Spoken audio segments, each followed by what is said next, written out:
বিজেপিকে জেতানোর কৌশল, কিন্তু এসআইআর তো একটা নিয়মগত প্রথা, এটা নিয়ে কি এটা করা উচিত?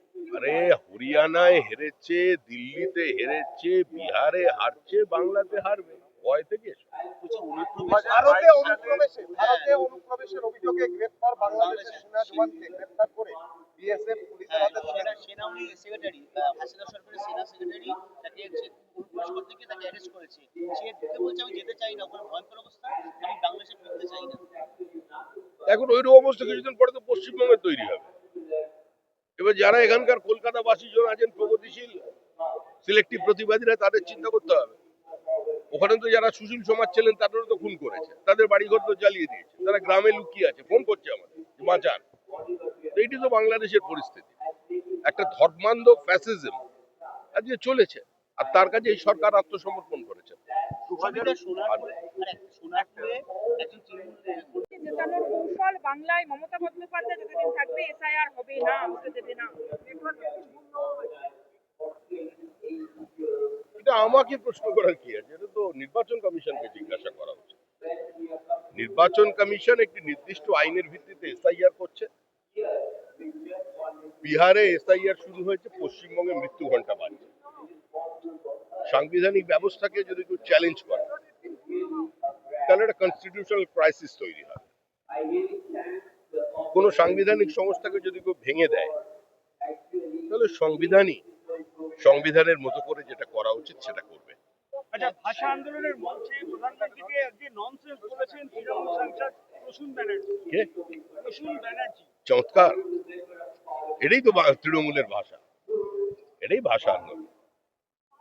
ভাষা আন্দোলন হচ্ছে দেশের সর্বোচ্চ একজন ব্যক্তিকে কদর্য ভাষায় কে কতটা আক্রমণ করতে পারে, ওটা ভাষা আন্দোলন নাম বলে কুকথার প্রতিযোগিতা চলছে, এটাই বলা হয়।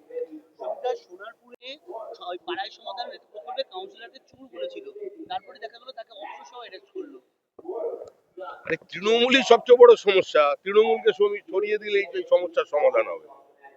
ওরা সমস্যার কি সমাধান করবে? তৃণমূলই একটা সমস্যা, তৃণমূলই একটা অভিশাপ এই মুহূর্তে পশ্চিমবঙ্গের বুকের উপরে দাঁড়িয়েছে, আর তৃণমূলকে মারছে।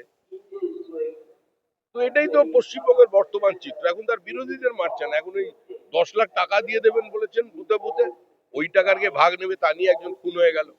যে ছেলেটি মারা গেছে তার বোন বলছে যে মৃত্যুর কারণ হচ্ছে টাকার ভাগ নিয়ে। এবার ওখানে মারামারি, আর পাড়ার সমস্যার কি সমাধান করবে? একটু অপেক্ষা করুন, 26-এর শুরুতেই জগন্নাথ দেবী সমস্যার সমাধান করবেন। 2022 সালে যারা টেট পরীক্ষার্থী তাদের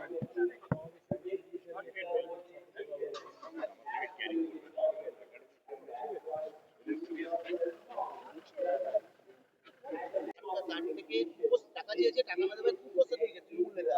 বিনা খাতে মৃত কর্মীর জীবন বিমার টাকা হাতিয়ে নেওয়ার চেষ্টা করছে তৃণমূল নেতা।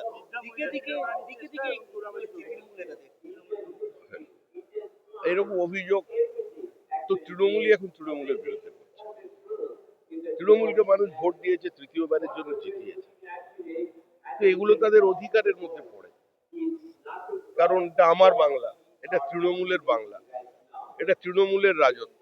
তাহলে তৃণমূলের অধিকার আছে এগুলো করার, সেই জন্য করছে।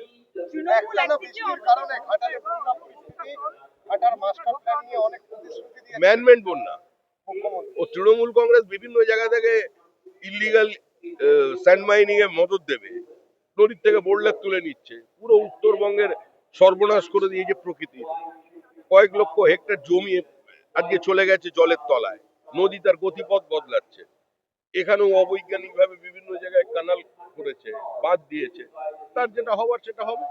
আর ঘাটাল মাস্টার প্ল্যান যেটা বলছেন, যে যুগে ওটা তৈরি হয়েছিল আর আজকের অবস্থায় দাঁড়িয়ে সেখানে যে পরিবর্তন আনা দরকার, জিও ইঞ্জিনিয়ারিং প্রবলেম গুলোকে যেভাবে ট্যাকল করা দরকার, তার জন্য তো কেন্দ্র রাজ্যের যৌথ একটা অ্যাকশন প্ল্যান থাকা উচিত। সেটা কোথায়? এটা শুধুমাত্র কেন্দ্রের বঞ্চনার একটা বক্তৃতা মাত্র। ঘাটালের মানুষের জন্য সরকার কিছু করবে না। একদিকে তৃণমূল, অন্যদিকে কংগ্রেস, দুজনে